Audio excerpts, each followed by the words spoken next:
रायपुरा परिसरात बॅनर फाडल्यावरून 2 गटात वाद।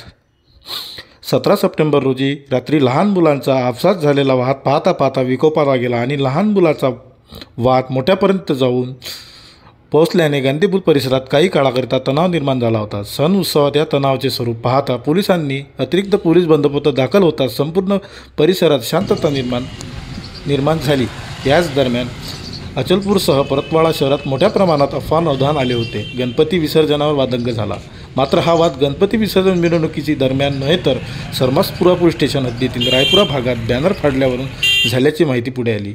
अब्बासपुरा येथील दीपेश नामक 17 वर्षीय युवक गणपती मंडळातून जेवण करून मित्रासोबत घरी परत जात असताना गांधीपूल सरमासपुराजवळ मोहित खान, अज्जू, अप्पू, जावेद अनवर व इतर 10 ते 15 इस्मांनी दीपेशला आणून कमानीचे बॅनर का फाडले या कारणावरून मारहाण केली। अफवेवर विश्वास ठेवू नये, शहरात शांतता, असे आवाहन ठाणेदार नितेश गोपचावडीकर यांनी केले।